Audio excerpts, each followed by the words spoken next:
నమస్తే, welcome to beyond headlines. Britain ప్రధాని Keir Starmer రాజీనామా చేశారు.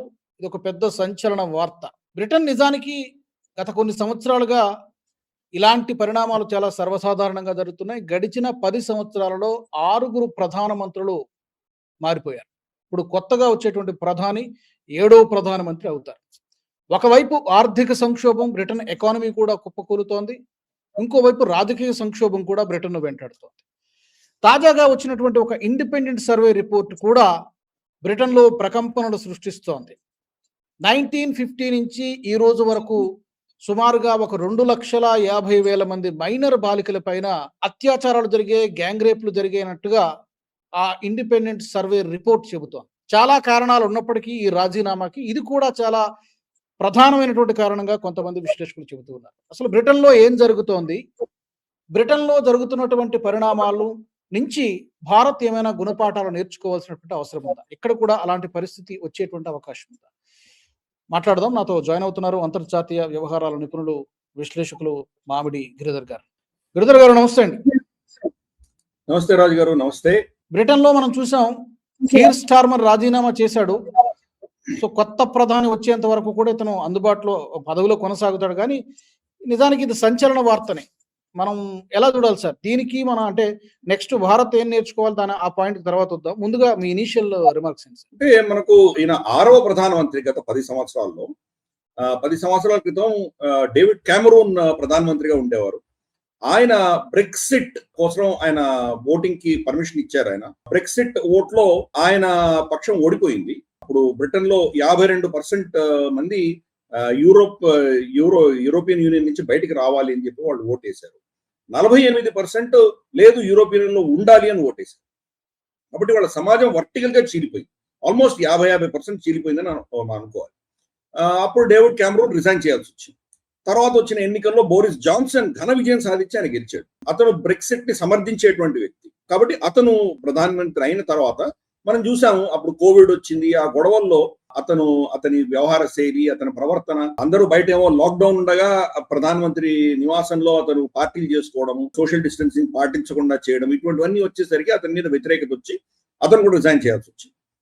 తర్వాత తెరిసా మే ప్రధానమంత్రి అయ్యారు. ఆవిడ ఎక్కువ కాలం లేరు. తర్వాత మనకు లిజ్ ట్రస్ ప్రధానమంత్రి అయ్యారు. ఆవిడైతే మరి దారుణం, నెలన్నరే ఉన్నది ఆవిడ. నెలన్నర తర్వాత రిజైన్ చేయాల్సి వచ్చింది. తర్వాత రిషి సునాక్ ప్రధానమంత్రి అయ్యారు. ఆయన 2024లో జరిగిన ఎన్నికల్లో కన్సర్వేటివ్ పార్టీ ఓడిపోవడంతో రిషి సునాక్ పదవి నుంచి వైదొలిగారు ఆయన. తర్వాత ఘన విజయం సాధించినటువంటి కీర్ స్టార్మర్ 2 సంవత్సరాలు తిరగకుండానే మళ్ళీ ఈయన రిజైన్ చేశారు. అంటే గత 10 సంవత్సరాలలో 6 మంది ప్రధానులు మారారు. ఈ 10 సంవత్సరాల క్రితమే మనకు బ్రెక్సిట్ జరిగింది. బ్రెక్సిట్ యాక్చువల్ గా 10th యానివర్సరీ రేపు ఉన్నది. కాబట్టి ఈ 10 సంవత్సరాలలో 6 ప్రధానులు మారారంటే కనుక బ్రెక్సిట్ ప్రభావం తప్పకుండా ఉంది అని ఫస్ట్ అర్థం చేసుకోండి. బ్రెక్సిట్ వల్ల వాళ్ళకి నష్టాలు చాలా వచ్చింది. యూరోపియన్ యూనియన్ తో కలిసి ఉన్నప్పుడు వాళ్ళకి కొన్ని లాభాలు ఉన్నాయి, ఆర్థిక పరంగా లాభాలు ఉన్నాయి. కానీ సామాజిక పరంగా దెబ్బతింది. సామాజిక పరంగా దెబ్బతింటున్నటువంటి అంశాలనే ప్రాధాన్యంగా తీసుకుని బ్రెక్సిట్ క్యాంపెయిన్ నడిచింది. ఎస్పెషలీ ఇల్లీగల్ ఇమిగ్రెంట్స్ ఎవరైతే ఉన్నారో, యూరోపియన్ యూనియన్ ఏం చేసిందంటే కోటాలు పెట్టి, అప్పుడున్నటువంటి మన ఛాన్సలర్ యాంజెలా మెర్కెల్ ఆవిడ వచ్చేసి ఇల్లీగల్ ఇమిగ్రేషన్ బాగా ప్రోత్సహించి, కన్సర్వేటివ్ పార్టీ, నేషనలిస్ట్ పార్టీలు ఇంకా మళ్ళీ జన్మలో ఎప్పుడు గెలవకూడదు అని చెప్పేసి ఓటు మార్చే దిశగా ఈ వీళ్ళనందరినీ కూడా ఎంకరేజ్ చేసి, ఇల్లీగల్ ఇమిగ్రెంట్స్ ఎంకరేజ్ చేసి, అలాగే ఇటలీలో కూడా అప్పుడు ఉన్నటువంటి లెఫ్టిస్ట్ పార్టీలు కూడా బాగా ఎంకరేజ్ చేశాయి. కాబట్టి గ్రీస్ నుంచి చాలా ప్రాంతాల నుంచి వాళ్ళందరూ కూడా ఇల్లీగల్ ఇమిగ్రెంట్స్ యూరోప్ లో చొరబడటంతో యూరోపియన్ యూనియన్ ఏం చేసిందంటే ప్రతి దేశానికి కోటాలు ఇష్యూ చేసింది. వాళ్ళ స్తోమతను బట్టి కోటాలు ఇష్యూ చేసింది. ఈ కోటాల పేరిట యూకేలో చాలా మంది ఇల్లీగల్ ఇమిగ్రెంట్స్ వచ్చేసరికి వాళ్ళకి ఇస్తున్నటువంటి సోషల్ సెక్యూరిటీ కావచ్చు, వాళ్ళ ప్రవర్తన కావచ్చు, అరాచకం కావచ్చు, ఇవన్నీ చూసి ప్రజలు విసిగిపోయి, మనం యూరోపియన్ యూనియన్ లో ఉంటే మనకు కుదరదు, మనకు ఇల్లీగల్ ఇమిగ్రేషన్ ఉండకూడదు మనం చెప్పేసి వాళ్ళు దాన్ని అక్కడి నుంచి వైదొలగాలని చెప్పి బ్రెక్సిట్ ఓటేశారు. కానీ ఆర్థిక పరంగా మాత్రం బ్రిటన్ యూరోపియన్ యూనియన్ లో ఉంది కాబట్టి వాళ్ళకు యూరోపియన్ యూనియన్ చట్టాలు, యూరోపియన్ యూనియన్ లో ఉన్నటువంటి టారిఫ్లు, ట్యాక్సులు, అక్కడ ఉన్నటువంటి స్టాండర్డ్స్ ఇవన్నీ వర్తించాయి. కాబట్టి వాళ్ళు యూరోపియన్ యూనియన్ లో భాగంగా, అది యూరోపియన్ యూనియన్ లో 2వ పెద్ద ఎకానమీగా, అంటే మనకు జర్మనీ తర్వాత 2వ పెద్ద ఎకానమీ యూకే ఉండేది. కాబట్టి 2వ పెద్ద ఎకానమీగా వాళ్ళకు చాలా పరపతి ఉండేది. అలాగే ఏ కూటమితోటి, చైనాతో వాళ్ళు ఏమైనా డీల్ చేయాలన్నా, అమెరికాతో ఏమైనా సంప్రదింపులు చేయాలన్నా ఒక శక్తి ఉండేది. ఎప్పుడైతే వాళ్ళు యూరోపియన్ యూనియన్ నుంచి వైదొలగారో వాళ్ళ బార్గెనింగ్ పవర్ అంటారు కదా, అది క్షీణించింది. ఈ రోజు చిన్న దేశం అది, యూరోపియన్ యూనియన్ తో కంపేర్ చేస్తే చాలా చిన్న దేశం, అంతకంటే పెద్ద దేశాలు చాలా ఉన్నాయి. కాబట్టి అందరూ దాన్ని పట్టించుకోవడం మానేశారు, ఎస్పెషల్లీ అమెరికా పట్టించుకోవడం మానేశారు. ఆర్థిక పరంగా వాళ్ళు దెబ్బతిన్నారు. అలాగే కన్సర్వేటివ్ పార్టీ కావచ్చు, లేబర్ పార్టీ కావచ్చు, ఇద్దరు కూడాను వాళ్ళ వ్యవహార శైలిలో కానీ వాళ్ళ పాలసీస్ లో కానీ పెద్ద మార్పులు 50 ఏళ్లుగా చేస్తున్న పాలసీస్ అవే కంటిన్యూ అవుతున్నాయి. కానీ ఇప్పుడున్నటువంటి ప్రపంచంలో, అది బ్రెగ్జిట్ అయిన తర్వాత ప్రపంచంలో ఎటువంటి అవసరాలు ఉన్నాయో వాళ్ళు నిర్ణయించుకోలేకున్నారు. కన్సర్వేటివ్ పార్టీ కూడా ఈ యొక్క ఇల్లీగల్ ఇమిగ్రేషన్ వాళ్ళు ఆపలేకపోయారు, వీళ్ళని మళ్ళీ వెనక్కి పంపించలేకపోయారు, ఆర్థిక పరమైనటువంటి సమస్యలు కూడా వాళ్ళు సమాధానం ఇవ్వలేకపోయారు. వాళ్ళ దేశంలో సోషల్ సెక్యూరిటీ భారం విపరీతంగా పెరిగిపోయింది. అది ఇల్లీగల్ ఇమిగ్రెంట్స్ కి 2-3 భార్యలతో వచ్చిన వాళ్ళు, 10-15 మంది పిల్లలతో వచ్చిన వాళ్లకు ఇక్కడ కష్టపడి పనిచేస్తున్నటువంటి ఒక బ్రిటిష్ పౌరుడికి వచ్చేటువంటి జీతం కన్నా వాళ్ళకు వచ్చేటువంటి సోషల్ సెక్యూరిటీ కన్నా వీళ్ళకి ఎక్కువ వస్తుంది. కాబట్టి ఈ అంశాలతోటి వాళ్ళందరూ కూడా విసిగిపోయారు. దాంతో కన్సర్వేటివ్ పార్టీని ఓడించి లేబర్ పార్టీకి ఓటేశారు. లేబర్ పార్టీ కూడా మళ్ళీ వీళ్ళు అల్ట్రా లెఫ్టిస్ట్ భావజాలంతో, ఇస్లామోఫోబియా పేరిట ఓట్ బ్యాంక్ పాలిటిక్స్ వీళ్ళు చేయడంతో సంక్షోభం ఇప్పటి కూడా ఇంకా తేలట్లేదు. కాస్ట్ ఆఫ్ లివింగ్ అంటారు కదా, అంటే అక్కడ ప్రజలు జీవించడానికి వాళ్ళకి ఎంత ఖర్చు అవుతుందో నెలకు, ఆ ఖర్చులో ఎటువంటి మార్పు లేదు, పైపించి ఇంకా క్షీణిస్తూనే ఉంది. తరచూ అక్కడ స్ట్రైక్లు అవుతున్నాయి. డాక్టర్లు కావచ్చు, నర్సులు కావచ్చు, రైల్వే స్టాఫ్ కావచ్చు, ఫ్యాక్టరీ వర్కర్లు కావచ్చు, శానిటేషన్ వర్కర్లు కావచ్చు, వీళ్ళందరూ కూడా వాళ్ళ జీతాలు పెంచాలని, వాళ్ళ పనిచేసేటువంటి సమయాన్ని తగ్గించాలని, రిటైర్మెంట్ ఏజ్ ని తగ్గించాలని ఇవన్నీ డిమాండ్ చేసుకుంటూ వాళ్ళు అజిటేషన్ చేస్తున్నారు. ప్రభుత్వం మాత్రం వాళ్ళ ఎకానమీని పెంచలేనటువంటి పరిస్థితిలో వాళ్ళు ఉన్నారు. ఎకానమీలో ఏంటి, ఫస్ట్ మీరు ఆదాయం పెంచాలి, జీడిపి పెరగాలి. జీడిపి స్టాగ్నేట్ అయిపోయి ఉంది. మనం ఒకప్పుడు 5వ స్థానంలో ఉన్నటువంటి బ్రిటన్ ఈ రోజు పడిపోతుంది, క్రమేపీ పడిపోయింది. మనం వాళ్ళని ఓవర్టేక్ చేసాం. ఈ రోజు భారతదేశం బ్రిటన్ ఓవర్టేక్ చేసి ఈ రోజు 5వ స్థానంలోకి మనం వచ్చామంటే కనుక వాళ్ళు ఎంత క్షీణించారో అర్థం చేసుకోవచ్చు. కాబట్టి దాని నుంచి రివర్స్ చేయడానికి వీళ్ళు ఎటువంటి పాలసీలు వీళ్ళు ఏం చేయలేకపోతున్నారు. అంటే మెయిన్ స్ట్రీమ్ పార్టీస్ గత కొన్ని 100 సంవత్సరాలుగా పాలిస్తున్నటువంటి టారీస్ అండ్ విగ్స్, కన్సర్వేటివ్స్, లేబర్, ఇద్దరు కూడా వాళ్ళ పాలసీస్ లో ఏం మార్పు లేదు, స్టాండర్డ్ మెయింటైన్ చేసుకుంటూ పెడుతున్నారు. చిన్న చిన్న మార్పులే.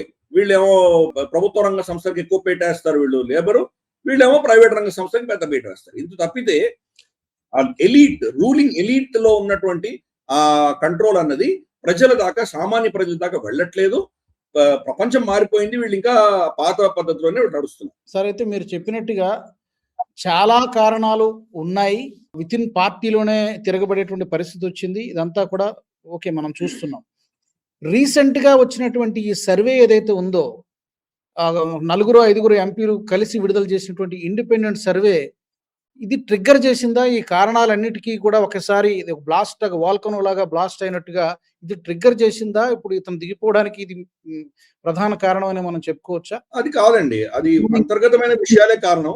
ఆ సమాజం కుప్పగూలుతోంది. అది ఆ సమాజంలో తెల్ల జాతి ఎవరైతే పౌరులు ఉన్నారో వాళ్ళ హక్కులకు అతీతంగా ఈ మైనారిటీలకు హక్కులు ఇవ్వడము, ఈ పాకిస్తానీ గ్రూమింగ్ గ్యాంగ్స్ కి జరుగుతున్నటువంటి, వాళ్ళు చేస్తున్నటువంటి అత్యాచారాలు చాలా కాలంగా జరుగుతున్నాయి. ఇన్ఫాక్ట్ కియర్ స్టార్మర్ గతంలో ఆయన ప్రధానమంత్రి కాక ముందర అడ్వకేట్ గా ఉన్నప్పుడు ఈ గ్రూమింగ్ గ్యాంగ్స్ లో నిందితులైనటువంటి పాకిస్తానీ ముస్లిం గ్యాంగ్స్ ఎవరైతే చిన్న చిన్న పిల్లల్ని వాళ్ళు అతి కిరాతకంగా వాళ్ళని వాడుకున్నారో వాళ్ళను సమర్థిస్తూ ఈయన వాళ్ళ పక్షాన ఆర్గ్యూ చేసినటువంటి వ్యక్తి కియర్ స్టార్మర్.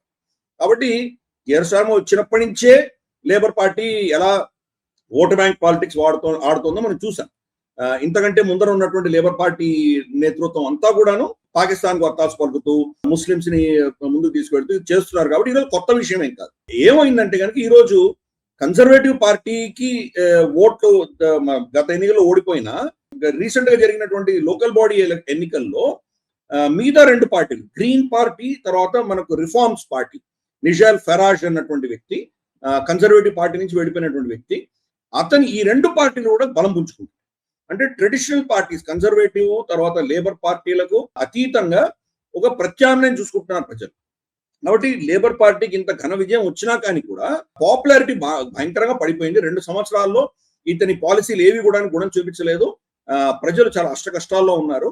కాబట్టి అందుకని లేబర్ పార్టీలోనే ఒక విద్రోహం వచ్చి ఈయన కంటిన్యూ అయితే కనుక మనకు పుట్టుగతులు ఉండవు, ఈ మనకు రిఫార్మ్స్ పార్టీను గ్రీన్ పార్టీ టేక్ ఓవర్ చేస్తాయి, కన్జర్వేటివ్ పార్టీ వాళ్ళకి ఇప్పుడు ఛాలెంజే కాదు. కాబట్టి ఈ రెండు పార్టీలు మనకు ఛాలెంజ్ ఇస్తాయి. కాబట్టి ఎస్పెషల్లీ మన రిఫార్మ్స్ పార్టీ నిజల్ ఫరాజ్ వచ్చేసి చాలా ఆయనకు సపోర్ట్ పెరుగుతుంది. కాబట్టి దీన్ని మనం ఆపాలంటే కనుక కియర్ స్టార్మర్ దిగిపోక తప్పదు అన్నటువంటి ఒక నెరేటివ్ లేబర్ పార్టీలో పుట్టింది. కాబట్టి దాని యొక్క ఈ రోజు సడన్ గా వచ్చినటువంటి విషయం కాదు. ఆయన మంత్రులు ఒకరిద్దరు ఆల్రెడీ పెద్ద సీనియర్ మంత్రులు, డిఫెన్స్ మినిస్టర్ లాంటి వాళ్ళు రిజైన్ చేసేసారు గతంలో. ఆయన వ్యతిరేకత అనేది లేబర్ పార్టీలో చాలా కాలంగా అది ఉడుకుతోంది. నిన్న జరిగినటువంటి ఎన్నికలలో యాండీ బర్న్హామ్ అన్నటువంటి ఈయన ఛాలెంజ్ చేసేటువంటి ఒక లేబర్ పార్టీ లీడర్, ఆయన ఉత్తర ఇంగ్లాండ్ లో ఆయన ఒక బై ఎలక్షన్స్ లో ఆయన గెలిచారు. ఆయన క్యాంపెయిన్ అంతా కూడా కియర్ స్టార్మర్ ని దించుతాను, కియర్ స్టార్మర్ లేబర్ పార్టీకి ఉన్నంత వరకు లేబర్ పార్టీకి భవిష్యత్తు లేదు, కాబట్టి ఆయనను ఓడించడానికే నాకు ఓటు వేయండి అని అడిగి ఓటు వేయించుకున్నాడు. బ్రిటన్ లో జరుగుతున్నటువంటి పరిణామాలను మనం చూస్తున్నాం. చాలా మంది అంటున్నారు అక్కడ డెమోక్రసీ ఫెయిల్ అయిందా అనేటువంటి అనుమానాలు కూడా కలుగుతున్నాయి. ఈ చొరబాట్ల విషయంలో, ఈ వలసదారుల విషయంలో కూడా భారతదేశం ఏమైనా గుణపాఠాలు నేర్చుకోవాల్సినటువంటి అవసరం ఉందా? మనకు అలాంటి పరిస్థితి రాకుండా ఉండాలంటే మనం ఏమైనా జాగ్రత్తలు తీసుకోవాల్సిన అవసరం ఏమైనా ఉందా? ఇదే సిస్టమ్ బ్రిటన్ ఏదైతే వాడుతుందో, బ్రిటన్ లో ఉన్నటువంటి సిస్టమే మన మీద కూడా వాళ్ళు రుద్ది వెళ్ళారు. దాంట్లో పెద్దగా మనం ఏం మార్పులు చేసుకోలేదు. అదే పద్ధతిని అవలంబిస్తూ పెడుతున్నాం. అందుకనే ఈరోజు మన సమాజంలో కూడా చాలా చీలికలు వస్తున్నాయి. ఏ ప్రభుత్వం వచ్చినా ప్రభుత్వాలు కొన్ని మంచి చేస్తాయి, వాళ్ళ వల్ల కొన్ని తప్పిదాలు ఉంటాయి, కొన్ని చేయలేకపోవచ్చు. ఏ ప్రభుత్వం అయినా అదే పరిస్థితి. కానీ ఈరోజు ఏ ప్రభుత్వం అయినా మంచి చేస్తే కూడా ఆ ప్రభుత్వాన్ని తిట్టడము, దాన్ని వ్యతిరేకించడము, ప్రభుత్వాన్ని తిడుతున్నాము, పార్టీని తిడుతున్నాము అనుకుంటూ దేశానికి వ్యతిరేకంగా వీళ్ళు ప్రవర్తిస్తున్నటువంటి ప్రవర్తన మనం చూస్తున్నాం. ఇది ఎందుకు వస్తుందంటే కనుక ఈ ఓటింగ్ సిస్టమ్ వల్ల వస్తుంది. బ్రిటన్ వాళ్ళు పెట్టిన ఓటింగ్ సిస్టమ్ లో గెలుపు ఓటమి అన్న కాన్సెప్ట్ తీసుకొచ్చారు, బైనరీ తీసుకొచ్చారు. ఒక ఓటు ఎక్కువ వచ్చిన వాడు గెలుస్తున్నాడు అంటున్నారు, ఒక ఓటు తక్కువ వచ్చిన వాడు ఓడిపోతున్నాడు అంటున్నారు. కానీ ఇద్దరు కూడాను ఆ ప్రజల్ని రిప్రజెంట్ చేస్తున్నారు. ఒకతను ఒక ఓటు ఎక్కువ రిప్రజెంట్ చేస్తుండొచ్చు కాక, కానీ ఇంకొకతను తక్కువ రిప్రజెంట్ చేయట్లేదు. ఈ రోజు మనం చూస్తే కనుక హైదరాబాద్ లో ఓవైసీకి 35% ఓటు వచ్చింది అనుకుందాం. 65% ఓవైసీకి ఓటు వేయలేదు కదా, అయినా ఓవైసీనే గెలిచారు అంటున్నారు. మరి 65% ఓట్లు ఏమైనా గెలుపు కాదా? 65% ఓట్లు వేసినటువంటి ఆ ఓటర్లకు వాళ్ళ మాట వినేటువంటి అధికారం, ఆ అవసరం లేదా ప్రభుత్వానికి, ఈ సిస్టమ్ కి? కాబట్టి అది బ్రిటన్ లో పనిచేసింది. బ్రిటన్ లో మనం చూస్తే కనుక వాళ్ళకు ఉన్నటువంటి అప్పుడున్నటువంటి అంటే వాళ్ళు సామ్రాజ్య విస్తరణవాదంలో ఉన్నప్పుడు వాళ్ళకు ఉన్న పరిస్థితి ఏంటంటే, ఏ కాన్స్టిట్యుయెన్సీకి పోయినా వాళ్లకు వైట్ ఆంగ్లో సాక్సన్ ప్రొటెస్టెంట్సే ఉండేవాడు. అందరూ తెలుగుజాతి వాళ్ళే, అందరూ ఆంగ్లో సాక్సన్సే, అందరూ ప్రొటెస్టెంట్సే. కాబట్టి వాళ్ళకి పెద్ద కన్ఫ్యూజన్ లేదు. ఆఖరికి ఐర్లాండ్ లో కూడా, ఉత్తర ఐర్లాండ్ లో ఉన్న ప్రొటెస్టెంట్లు యూకేలో చేరారు, మిగతా క్యాథలిక్స్ అందరూ ఐర్లాండ్ అని వేరే పెట్టుకున్నారు. అంటే అంత విధమైనటువంటి ఏకపక్షంగా ఉన్నటువంటి కాన్స్టిట్యుయెన్సీ వాళ్ళందరూ కూడా. అందుకనే ఒకరికి ఒక ఓటు ఎక్కువ వచ్చినా తక్కువ వచ్చినా పెద్ద తేడా ఉండదు. కానీ ఆ సిస్టమ్ ఇంత వైవిధ్యం ఉన్నటువంటి భారతదేశంలో వర్తిస్తుందా? ఈరోజు మన దేశంలో చూస్తే కనుక ఎన్నో వర్గాలు మన దేశంలో ఉన్నటువంటి వాళ్ళు వాళ్ళ మాట, వాళ్ళ వాణి వినడానికి లేకుండా ఈరోజు వాళ్ళకి సంబంధించిన అంశాలు ఎక్కడ కూడా ప్రస్తావన రాదు. వాళ్ళు ఏ చట్టసభల్లో కూడా వెళ్ళలేనటువంటి పరిస్థితి. మొట్టమొదటి మనం చూస్తున్నాం, కశ్మీరీ హిందువులు విస్థాపితులే వెళ్ళిపోయారు. వాళ్ళు ఎక్కడ కూడా ఒక కౌన్సిలర్ సీట్ కూడా గెలవలేరు వాళ్ళు. మరి వాళ్ళ సంస్కృతి, వాళ్ళ భాష, వాళ్ళ ఉనికిని కాపాడుకోవడానికి వాళ్ళ గోడు వినేవాళ్ళు ఎక్కడున్నారు? ఏ చట్టసభల్లో కూడా వాళ్ళు వినేవాళ్ళు లేరు. అలాగే మనం చూస్తే గోర్ఖాలు చూద్దాం. గోర్ఖాలు మన సైన్యంలో ఎన్నో బలిదానాలు ఇచ్చినటువంటి చరిత్ర ఉన్నది వాళ్ళకి. గోర్ఖాలు ఎక్కువగా ఉన్నటువంటి డార్జిలింగ్ ప్రాంతం ఈరోజు పశ్చిమ బెంగాల్లో యాడ్ చేశారు. వాళ్లకు ఆ సీట్లలో ఈవెన్ బీజేపీ కూడా ఎస్ఎస్ ఆహులవాలియా గెలిచారు. మనకు అక్కడ ఉన్నటువంటి గోర్ఖాలు ఎవరు గెలిచారు? మనకు తెలిసి గోర్ఖా మనకు ఎంపీ గత కొన్ని సంవత్సరాలు ఎవరైనా ఉన్నారా? అసలు లేరు కదా. అలాగే సింధీలు, ఎవరిని అడిగి మొత్తం సింధిని పాకిస్తాన్కి ఇచ్చారు వాళ్ళు. బ్రిటిష్ వాళ్ళు నిర్ణయించి ఏకపక్షంగా మొత్తం సింధిని పాకిస్తాన్కి ఇచ్చారు. అక్కడ ఉన్న హిందువుల గోడేంటి? అక్కడ ఉన్నటువంటి హిందువులు విస్థాపితులే మన దేశంకి వచ్చారు. వాళ్ళ మాట వినేవాడు ఎవడున్నాడు? వాళ్ళ భాష, సంస్కృతి మొత్తం సర్వనాశనం అయిపోతుంది కదా. మరి వాళ్ళ సంస్కృతిని కాపాడడానికి వాళ్ళకి రిప్రజెంటేషన్ ఉండాలి కదా. ఇలా చెప్పుకుంటూ పోతే కనుక మన దేశంలో చాలా వర్గాలు, ఇంత వైవిధ్యం ఉన్నటువంటి దేశంలో ఒకరికి ఒక ఓటు ఎక్కువ వచ్చింది వీడు గెలిచాడు, ఓటు తక్కువ వచ్చింది ఓడిపోయాడు అన్న పద్ధతి మన దేశంలో వర్తించదు. మన దేశంలో వేరే పద్ధతి రావాలి. మనకి డెమోక్రసీ మన దేశానికి సెట్ అవుదంటున్నారా? లేకపోతే ఇప్పుడు చైనా లాంటి పరిపాలన కావాలా? లేకపోతే ఇంకేదైనా కొత్త తరహా విధానం కావాలా? అంటే మీరు డెమోక్రసీ అంటే ఒకటి అని ఫిక్స్ అయిపోయి ఉన్నారు. ఈ డెమోక్రసీ బ్రిటిష్ వాళ్ళు ఇచ్చిన డెమోక్రసీ మనకు పనికిరాదు అన్నాను, కానీ డెమోక్రసీ పనికిరాదని నేను అనలేదు. డెమోక్రసీ అనే పరిభాషని పాశ్చాత్య దేశం వచ్చినటువంటి పరిభాష. ప్రజల యొక్క వాణి, ప్రజలచే నిర్ణయించబడ్డటువంటి వ్యక్తులు నిర్ణేతలుగా ఉండాలి, దీన్ని అడ్మినిస్ట్రేషన్ లో గవర్నెన్స్ లో వాళ్ళు ఉండాలి అన్న కాన్సెప్ట్ నేను వ్యతిరేకించట్లేదు. కానీ అది ఏ పద్ధతిలో రావాలి అన్న దాంట్లోనే విభేదాలు ఉన్నాయి. అక్కడ ఉన్నటువంటి బ్రిటిష్ లో ఉన్నటువంటి ఈ పద్ధతి మన దేశంలో కనుక వర్తిస్తే దానివల్ల దుష్పరిణామాలు మనం చూస్తున్నాం. మీరు ఓటు బ్యాంక్ పాలిటిక్స్ చేయాలి, ఏదో ఒక మత తుష్టీకరణో, లేదా ఒక జాతి, ఒక కుల తుష్టీకరణో, ఒక భాషా తుష్టీకరణో ఏదో ఒకటి చేయాలి. ప్రాంతీయ విభేదాలు తీసుకురావాలి. ప్రాంతీయ విభేదాల్లో కూడా ఇంకా సబ్ కేటగరైజేషన్, మనకి ఆంధ్ర తెలుగు వాళ్ళందరిలో కూడాను చూస్తే కనుక తెలంగాణ వేరే, ఆంధ్ర వేరే అన్నటువంటి భావజాలం, విదర్భ వేరే అని వాళ్ళు కుంపటి పెట్టుకుంటున్నారు. ఇలా ప్రతి దేశంలో విభజన చేస్తే కానీ ఏదో ఒక కష్టం తీసుకొచ్చి బైనరీ అంటే ఒకటి పీడించేవాడు ఒకటి పీడితుడు ఉన్నాడని చూపిస్తే కానీ గెలవము అన్నటువంటి ఒక దౌర్భాగ్యపు పరిస్థితి ఈ బ్రిటిష్ వాళ్ళు ఇచ్చిన డెమోక్రాటిక్ సిస్టమ్ లో ఉంది. కాబట్టి దానికి అతీతంగా మనం ఆలోచించేయాలి. ఆపోజిట్ గా మళ్ళీ ఒక నిరంకుశత్వమో, రాచరికమో, ఇంకేదో డిక్టేటర్షిప్ రావాలని నేను కోరుకోవట్లేదు. కానీ ఈ డెమోక్రాటిక్ మోడల్ అది ఫెయిల్ అయింది. ఎక్కడి నుంచి పుట్టుకొచ్చిందో అక్కడే ఫెయిల్ అవుతుంది, మన కళ్ళెదురు చూస్తున్నాం. కాబట్టి మన దేశంలో మన అవసరాల దృష్ట్యా, మనకున్నటువంటి వైవిధ్యం దృష్ట్యా గతంలో ఒక మత ప్రాతిపదికన దేశాన్ని విభజించారు. సరే, అప్పుడు ప్రజల నిర్ణయం లేకుండా బ్రిటిష్ వాళ్ళు విభజించారు, అది వేరే విషయం. కానీ అటువంటి విభజన డిమాండ్స్ మళ్ళీ పుట్టమని ఎవరైనా చెప్పగలరా? ఇప్పుడు దక్షిణాదిన ఆల్రెడీ డిఎంకే పార్టీలు, ద్రావిడ పార్టీలు అన్ని కూడా మేము అసలు భారతీయులేమో కాదు, మేము హిందువులం కాదు, మా సంస్కృతి వేరే, మీ ఉత్తరాదికి మాకేం సంబంధం లేదు, మమ్మల్ని ఆర్యులు వచ్చి ఓడించి మమ్మల్ని ఇక్కడ తరిమేశారు, ఇటువంటి భావజాలం అంతా ఉంది కదా వాళ్ళకి. ఏం ఆధారం లేకపోయినా కానీ వాళ్ళు తీసుకొచ్చారు. కాబట్టి శ్రీలంక తమిళ్స్ మేము ఒకటే, మాకు వేరే దేశం కావాలి, ఈలం కావాలి అని వాళ్ళు కోరడం మొదలెట్టారు. ఈశాన్య రాష్ట్రంలో చూస్తున్నాం, నాగాలాండ్ ఫర్ క్రైస్ట్ అని వాళ్ళు మొదలుపెట్టారు.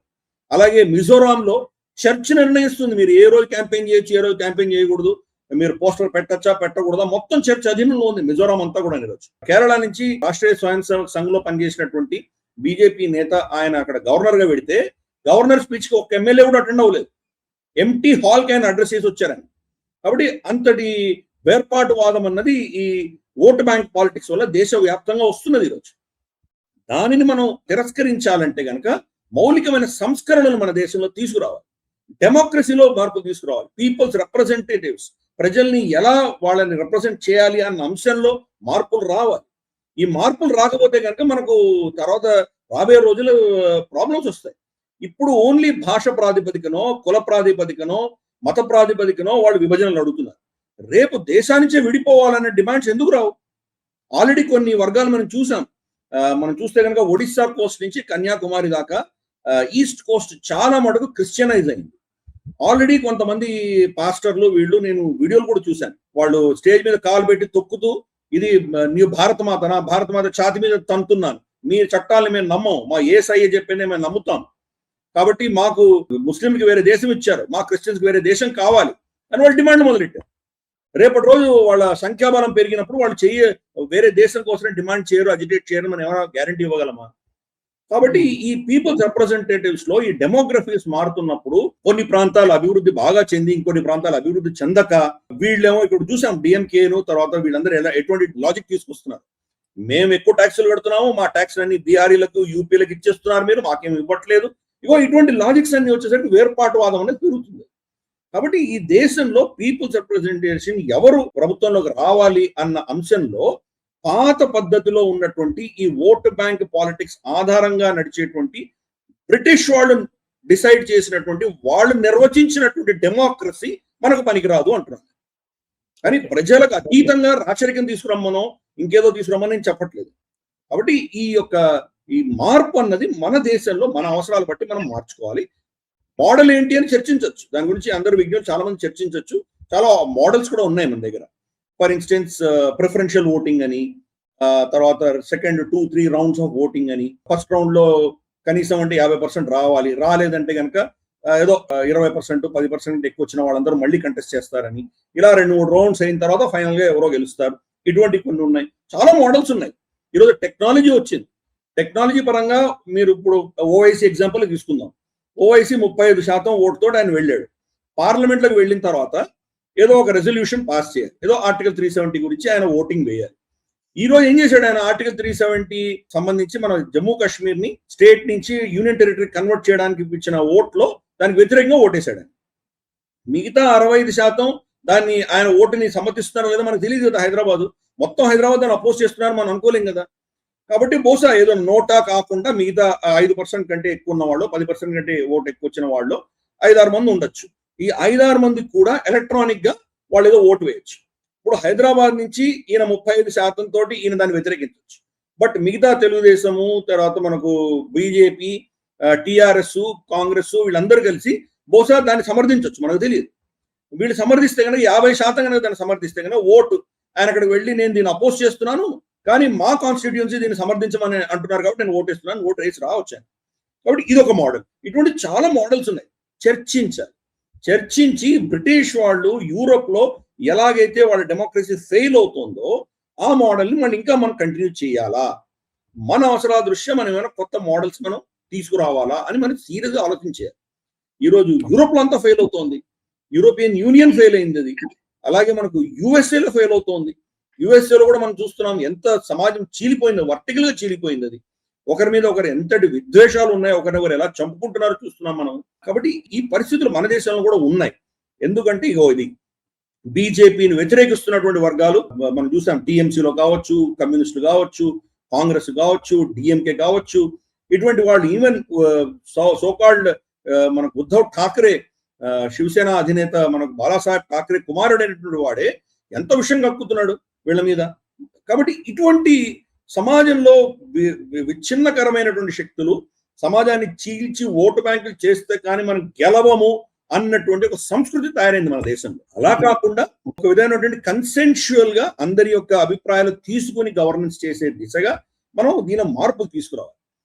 మనకు అర్థమైనటువంటి ఈ రోజు ఉన్నటువంటి పరిభాషలో పాశ్చాత్య దేశంలో ఉన్న మోడల్సే కనిపిస్తున్నాయి మనకి. ఒకటి కమ్యూనిస్ట్ మోడల్, ఇంకోటి డెమోక్రటిక్ మోడల్ కాకుండా మనకు చాలా ఉన్నాయి. సామ్రాజ్యంచ, బౌద్ధ్యంచ, వైరాగ్యంచ, పారమైష్టికం, మహారాజ్యం, ఆధిపత్యంచ, ఇన్ని వెరైటీస్ ఉన్నాయి మన దగ్గర. భోజ్యంచ అంటే ఎవరు పండిస్తున్నారో, ఎవరు ప్రొడక్షన్ చేస్తున్నారో పాలసీ మేకింగ్ లో వాళ్లకు పెద్దపీట వేయాలి మనం ఒక పద్ధతి ఉండేది. ఈరోజు అది ఉందా? మనకు చూస్తే కనుక ఈరోజు ట్యాక్స్ పేయర్స్ ఎవరైతే ముంబై రమారమి 15% 20% దేశంలో మొత్తం వాళ్లే ట్యాక్స్ కడుతున్నారు. ట్యాక్స్ పేయర్ కి ఎవరైతే ఈ దేశానికి ఆదాయం ఇస్తున్నాడో అతని మాట ఎవరైనా వింటున్నారా? అతనికి కావాల్సినటువంటి వసతి ఎవరైనా కలిగిస్తున్నారా? దేశంలో పెట్టుబడి పెట్టి ఇన్వెస్ట్ చేయాలంటే కనుక 2 గుండెకాయలు ఉంటే కనుక ఎవరు పెట్టలేరు. ఎంత కఠినమైనటువంటి పరిస్థితిలో ఇక్కడ బిజినెస్ చేస్తున్నారు మన వాళ్ళందరూ. ఎన్ని ట్యాక్సులు ఉన్నాయి, ఎన్ని చట్టాలు ఉన్నాయి, వాళ్ళని పీడించడానికి కావాల్సిన శక్తి అంతా మన యంత్రాంగంలో ఉంది. ఇవన్నీ కష్టపడి ఏదైనా చేస్తే ఏదో కోర్టులో కేసు ఉంటుంది, మళ్ళీ అక్కడి నుంచి మళ్ళీ రెడ్ వచ్చి మళ్ళీ మొదలయ్యే అన్న పరిస్థితికి వెళ్ళిపోతుంది.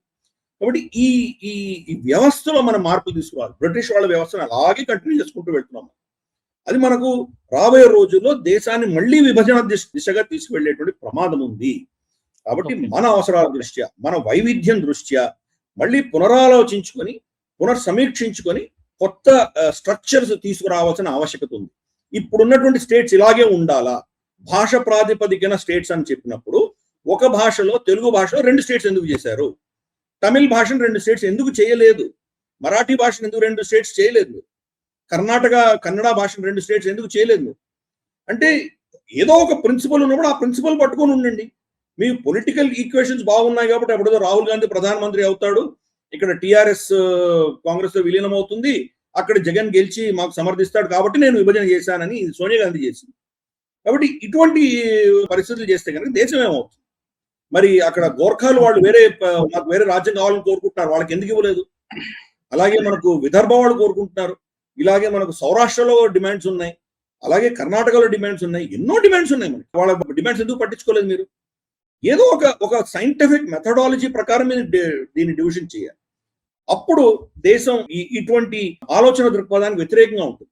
మన చరిత్రలో గత 5000 సంవత్సరాల చరిత్రలో భాష ప్రాతిపదికన ఎప్పుడు రాజ్యాలు లేవు. ప్రతి రాజ్యంలో మల్టిపుల్ భాషలు ఉండేవి.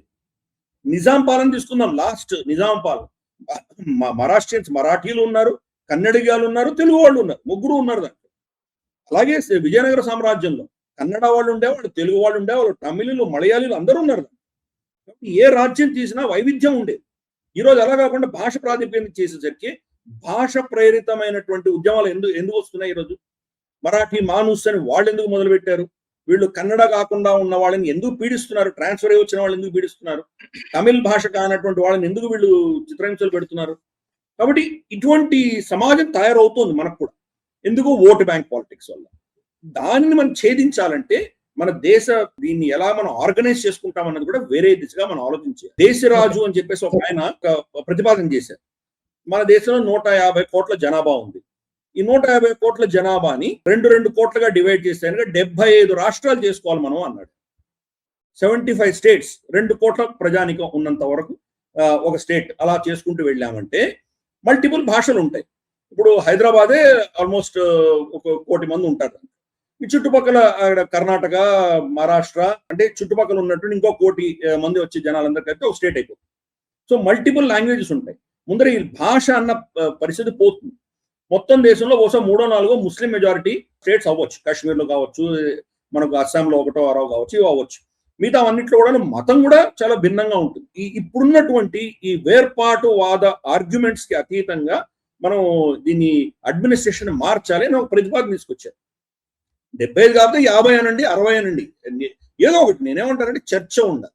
బ్రిటిష్ వాళ్ళు అప్పుడు చేసిన దాన్నే ఆధారంగానే దేశాన్ని ముందుకు తీసుకువెళ్లాలంటే జరిగేటువంటి పని కాదు. అక్కడే ఫెయిల్ అవుతోంది. 10 సంవత్సరాల్లో 6 మంది ప్రైమ్ మినిస్టర్స్ మారిపోయారు. అక్కడ 7వ ప్రధానమంత్రి వస్తున్నాడు. అయినా దానికి వాడు ఊరట ఉండదు. ఎందుకంటే ఎవరు వచ్చినా పరిస్థితి అదే. యూరోప్ నుంచి బయటకు వచ్చిన తర్వాత వాళ్ళ ఎకానమీ గణనీయంగా దెబ్బతినింది. ఆ ఎకానమీని రివైవ్ చేయడానికి వీళ్ళు ఎవరు కూడా కొత్త ఆలోచన దృక్పథం తీసుకురావట్లేదు. రిషి సునాక్ ఏంటి, ఆయన ఏదో మర్చెంట్ బ్యాంకింగ్ లో నెట్లో పనిచేశాడు. ఆయన ఒక ఇన్వెస్టర్, అది తప్ప ఆలోచన చేయలేడు. ఆ ఎకానమీని ముందుకు తీసుకురావాలంటే ఎటువంటి ఇన్నోవేషన్ రావాలి, ఎటువంటి ప్రొడక్షన్ రావాలి, కాస్ట్ ని ఎలా మేనేజ్ చేయాలి, దాని పెట్టుబడులు ప్రపంచవ్యాప్తంగా ఎలా పెట్టాలి, సప్లై చైన్స్ ఎలా చేయాలి, దీని గురించి ఆలోచన చాలా ఉండాలి. ఉన్న వాళ్ళకి ఉద్యోగాలు ఏ రంగంలో వస్తాయి, మన కాంపిటెన్స్ ఏంటి, దీని గురించి ఎవరు పట్టించుకోవట్లేదు కదా. సో వాళ్ళ కుంపటి అక్కడ పైన పాలిస్తున్నటువంటి వాళ్ళ కుంపటి వాళ్ళు పెట్టుకుంటారు. వాళ్ళకి కావాల్సినటువంటి వాళ్ళు ఏదో పైసలు సంపాదించుకుంటారు. సామాన్య ప్రజల పరిస్థితి ఏంటి? ఇది అక్కడ ఉన్నటువంటి పరిస్థితి. అందుకనే క్రమేపీ ఆ సమాజాలన్నీ క్షీణిస్తున్నాయి. అలాగే మనం చూసాం లెఫ్ట్ వర్సెస్ రైట్ అన్నటువంటి విభేదాలు ఆ దేశాల్లో ఎలా ఉన్నాయి చూస్తున్నాం మనం. ఫ్రాన్స్ లో మరీన్ లపెన్ ఎన్నికల్లో నిలబడకుండా ఆవిడకి వ్యతిరేకంగా రెజల్యూషన్స్ తీసుకొచ్చి ఆవిడని ఎన్నికలు నిలబెట్టకుండా చేసేటువంటి ప్రయత్నం చేస్తుంది. అలాగే AFD జర్మనీలో రైట్ వింగ్, దాన్ని ఒక టెర్రరిస్ట్ ఆర్గనైజేషన్ గా డిక్లేర్ చేసే ప్రయత్నం చేస్తుంది అక్కడ ప్రభుత్వం. అలాగే మనకు ఆంజెలా మర్కెల్ రిటైర్ అయిపోయాక మన రీసెంట్ గా 1 నెల క్రితం ఆవిడ చెప్పింది, నేను ఇల్లీగల్ ఇమిగ్రెంట్స్ ని నేను ఎందుకు పర్మిట్ చేశానంటే మళ్ళీ జీవితంలో ఎప్పుడు కూడా రైట్ వింగర్స్ గెలవకుండా ఉండాలి నేను పర్మిట్ చేశానని చెప్పింది ఆవిడ. అలాగే మనకు అమెరికాలో చూస్తున్నాం, డెమోక్రాట్స్ ఏం చెప్తున్నారు, ఈ ఇల్లీగల్ ఇమిగ్రెంట్స్ అందరూ ఎవరైతే ఆ దేశంలో వస్తారో ఈ దేశంలో ఉన్న ప్రతి వ్యక్తి ఓటు హక్కు ఉండాలి, పౌరుడైనా అవ్వకపోయినా దేశంలో ఉన్నాడంటే వాడు ఓటు హక్కు ఉండాలి. కాబట్టి వీళ్ళందరూ వచ్చేసరికి ఈ ఇల్లీగల్ ఇమిగ్రెంట్స్ అందరూ కూడా డెమోక్రాట్స్ ఓటు వేయడం మొదలు పెడతారు. ఇంకా మళ్ళీ జన్మలో ఎప్పుడు రిపబ్లికన్స్ గెలవలేదు. కాబట్టి ఇవన్నీ ఓటు బ్యాంక్ వాడుకుంటారు. అదే మన దేశంలో ఏం చేసాం మనం చూసాం కదా, జ్యోతి బసు కమ్యూనిస్ట్ ఏం చేశారు, బంగ్లాదేశ్ నుంచి అందరినీ చొరబాటుదారులను తీసుకొచ్చి ఇక్కడ వాళ్ళకి రేషన్ కార్డులు ఇచ్చి, ఓటర్ ఐడీలు ఇచ్చి, వాళ్ళని ఓటేయించి మొత్తం అక్కడ డెమోగ్రఫీ మారిపోయింది. 25-30 సంవత్సరాలు ఏకఛత్రాధిపత్యం వాళ్ళు దాన్ని రాజ్యం వేయలేదు. ఆ ఓటు బ్యాంక్ అంతా మమతా బెనర్జీకి షిఫ్ట్ అయింది. మమతా బెనర్జీ అందుకనే అంత తుష్టీకరణ రాజకీయాలు చేసింది ఆవిడ. ముస్లిం రాజకీయాలని ఎందుకు చేసిందంటే ఆవిడ ఓటు బ్యాంక్ ఆవిడ అదే కాబట్టి. కాబట్టి ఇటువంటి ఓటు బ్యాంక్ పాలిటిక్స్ తోటి మనగా ముందు వెళ్ళామంటే పరిస్థితి ఏమవుతుంది, ఈరోజు దేశం చిన్న భిన్నం అవుతుంది. దేశం ముఖ్యం కాదు, వాళ్ళ ఓటు ముఖ్యం, వాళ్ళ పదవి ఇంపార్టెంట్ గా తయారు. మౌలికమైనటువంటి మార్పులు మనం కూడా తీసుకురావాలి. యూరోప్ లో అప్పుడున్నటువంటి మోడల్స్ అన్ని కూడా మారిపోయి దెబ్బతిని ఫెయిల్ అవుతున్నాయి. ఇన్ఫాక్ట్ ఒక భాషకి, ఒక జాతికి ఒక దేశం పెట్టుకున్నారు. ప్రతి భాషకి వేరే దేశం ఉంది. మొత్తం యూరోప్ లో ఉన్న భాషలు, యూరోప్ లో ఉన్నటువంటి మతాలు, దాని మతం అందాం, ప్రొటెస్టెంట్లు, క్యాథలిక్స్, ఆంగ్లికన్స్ ఏమేమి ఉన్నాయి ఇవన్నీ కూడా, ఆ మతాలు కావచ్చు, ఆ భాషలు కావచ్చు, ఆ ఎథనిసిటీ కావచ్చు, దానికంటే ఎక్కువ వైవిధ్యం మన దేశంలో. కానీ మనం ఒక దేశంలోనే ఉన్నాం. వాళ్ళు యూరోప్ లో అన్ని దేశాలు గుంపట్లో పెట్టుకున్నారు. కాదు మనం చేసిన తప్పు అని రియలైజ్ చేసుకుని యూరోపియన్ యూనియన్ పెట్టుకున్నారు. యూరోపియన్ యూనియన్ పెట్టుకుని వాళ్ళ బార్డర్ సరిహద్దులన్నీ ఓపెన్ చేశారు. ఎవరైనా యూరోపియన్ సిటిజన్ అయితే కనుక పౌరుడైతే పోలాండ్ నుంచి యూకే దాకా వెళ్ళొచ్చు, స్కాండినేవియా నుంచి ఇటలీ దాకా వెళ్ళొచ్చు, ఎక్కడైనా వెళ్ళొచ్చు, ఎక్కడైనా పని చేయొచ్చు, ఏమైనా చేయొచ్చు. ఓపెన్ పెట్టుకున్నారు. పేరుకి దేశాలే కానీ వాడు ఓపెన్ పెట్టుకున్నారు. మనము ఇప్పటి కూడా ఇంకా హార్డ్ బార్డర్స్ పెట్టుకున్నాం. ఇక్కడి నుంచి మనం బంగ్లాదేశ్కి వెళ్ళలేం, ఇక్కడి నుంచి పాకిస్తాన్కి వెళ్ళలేం, ఇక్కడి నుంచి ఆఫ్ఘనిస్తాన్కి వెళ్ళలేం. వీసాలు కావాలి, వీసాలు లేని మనం వెళ్ళలేం. ఒక పీల్చుకొని ఆక్సిజన్ తీసుకొని బతుకుతున్నటువంటి ఒక శరీరాన్ని 2 ముక్కలు చేసింది బ్రిటిష్ ప్రభుత్వం. ఇప్పటికి కూడా అదే పాటిస్తున్నాం. అందుకని ఈరోజు పాకిస్తాన్ ఎంత దరిద్రమైన పరిస్థితిలో ఉందో చూస్తున్నాం మనం. బంగ్లాదేశ్ ఎలా వెళ్తుందో చూస్తున్నాం. సరే, మనం ఇంకా చాలా పెద్ద దేశం కాబట్టి ఏదో సర్వైవ్ అయ్యాం.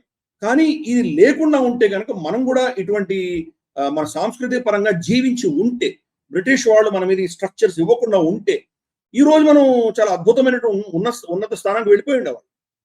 యాంగస్ మ్యాడిసన్ అని చెప్పి ఒక ఎకానమిస్ట్ ని వీళ్ళు అపాయింట్ చేశారు యునైటెడ్ నేషన్స్. గత 2000 సంవత్సరాల్లో ప్రపంచ ఎకానమీ ఎలా ఉండేదో స్టడీ చేసి మాకు రిపోర్ట్ ఇవ్వమని అడిగారు. అతను ఇచ్చిన రిపోర్ట్ లో గత 2000 సంవత్సరాలలో 1600 సంవత్సరాల వరకు భారతదేశం నంబర్ 1 ఎకానమీ. రమారమి 35% ప్రపంచ జీడిపి మన దేశంలో ఉండేది. అందుకనే ఇది బంగారు చిలుకని దీని మీద దాడులుగా శక్తులన్నీ వచ్చాయి. మనకు ముస్లిమ్స్ కానీ లేదా తర్వాత యూరోపియన్స్ కానీ ఎందుకు దాడి చేశారంటే ఇక్కడ ఉన్నటువంటి సంపద, ఇక్కడ ఉన్నటువంటి ధనం దీనికోసం వచ్చారు. సో అది తర్వాత చైనాను భారతదేశం రెండు నంబర్ 1 నంబర్ 2 స్థానంలో ఉండే 1600 సంవత్సరాలు.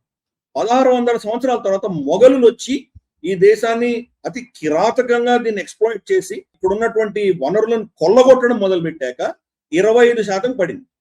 అప్పటికి కూడా మనం చైనా మనల్ని ఓవర్టేక్ చేసినా కానీ కూడా ఇంకా 25% ప్రపంచ జీడిపి మన దగ్గర ఉండేది. బ్రిటిష్ వాళ్ళు వచ్చిన తర్వాత 1% పడిపోయింది, 1% పడిపోయింది. అంటే మన దేశంలో మన ప్రజలు ఎలా జీవిస్తారో అలా వాళ్ళని జీవించి వాళ్ళకు వదిలేసి ఉంటే ఈ ఇజంలన్నీ, డెమోక్రసీ, కమ్యూనిజంలు, ఈ పాశ్చాత్య భావజాలాలు మన మీద రుద్దకుండా ఉంటే ఈ రోజు మనం ఈ ప్రపంచంలోనే నంబర్ 1 జీడిపిగా ఉండేవాళ్ళం. అన్ఫార్చునేట్ ఆ పద్ధతులు పాటించాం కాబట్టి ఇప్పుడు కూడా దాన్నే అది చాలా గొప్ప విషయం అంటూ మన రాజ్యాంగం ఏదో అది చాలా ఖురాన్, గీత, బైబుల్ లాంటిది అని చెప్పి దాన్ని గౌరవిస్తూ మరి గౌరవిస్తే 150 సార్లు ఎందుకు అమెండ్ చేశారు? మరి అంబేద్కర్ గారు ఇచ్చిన రాజ్యాంగాన్ని 150 సార్లు అమెండ్ చేసిన తర్వాత అంబేద్కర్ ఇచ్చిన రాజ్యాంగం కాదు. ఫస్ట్ అంబేద్కర్ గారు ఇవ్వలేదు, ఆయన only chairman of drafting committee మాత్రమే. ఆయనే ఓపెన్ చెప్పుకున్నారు, నాకు పర్మిషన్ ఇస్తే దీన్ని తగలబెట్టే వాళ్ళని నేను మొదటి వాడిని ఆయనే చెప్పారు. అంబేద్కర్ గారు చెప్పారు. కాంగ్రెస్ కి మెజారిటీ ఉండింది కాబట్టి నాకు ఇష్టం లేని అంశాలు కూడా వీళ్ళే పొందుపరిచారని చెప్పారు. తర్వాత 150 అమెండ్మెంట్స్ తీసుకొచ్చారు. 150 అమెండ్మెంట్స్ తీసుకొచ్చిన తర్వాత అది ఒరిజినల్ కాన్స్టిట్యూషన్ ఎక్కడ అయింది అసలు? అది అంటే అతుకుల బొంత తయారు. కాబట్టి మళ్ళీ దీన్ని సమీక్షించుకోవాలి. మన దేశం, మన సంస్కృతి, మన వైవిధ్యము ఇవన్నీ కూడా దృష్టిలో పెట్టుకొని మనకి ఎటువంటి ప్రభుత్వాలు ఉండాలి, మనకి ఎటువంటి చట్టాలు ఉండాలి, మనకి ఎటువంటి ప్రాసెస్లు ఉండాలి, ఎటువంటి అడ్మినిస్ట్రేషన్ ఉండాలి, మళ్ళీ పునఃసమీక్షించుకోవాల్సిన ఆవశ్యకత ఉంది. పాశ్చాత్య దేశాల్లో జరుగుతున్నటువంటి ఈ అంశాలని దృష్ట్యా మనం కనుక గుణపాఠాలు నేర్చుకోకపోతే ఆ దౌర్భాగ్య పరిస్థితి మనకు కూడా పడుతుంది. జార్జ్ సంటాయన్ అని చెప్పేసి ఒక ఫేమస్ ఫిలాసఫర్ ఉన్నాడు.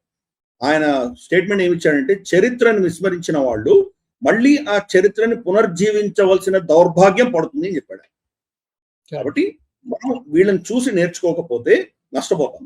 మంచి వాళ్ళు చేసిన తప్పుల నుంచి వాళ్ళు గుణపాఠాలు నేర్చుకుంటారు. అంటే ఏదో ఇప్పుడు నిప్పు ఉంది, నిప్పులో చేయబెట్టి కాలిందంటే అమ్ము కాలుతుంది, నెక్స్ట్ టైం నుంచి చేయి పెట్టకూడదు అని తెలుసుకున్నవాడు మంచివాడు.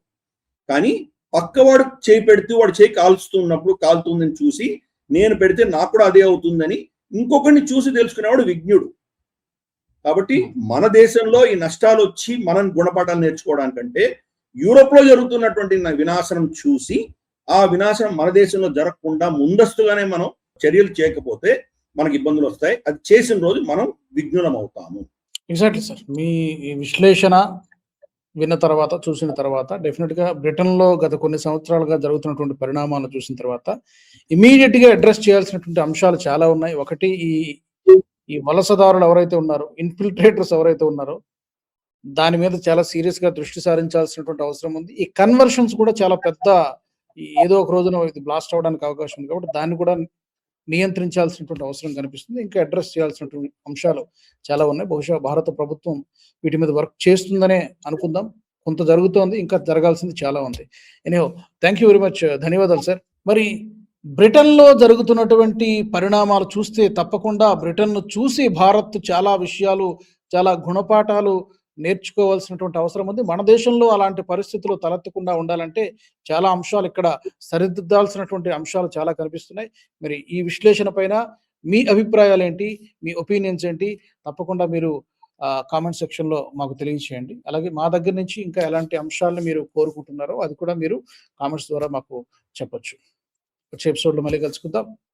వందే మాతరం.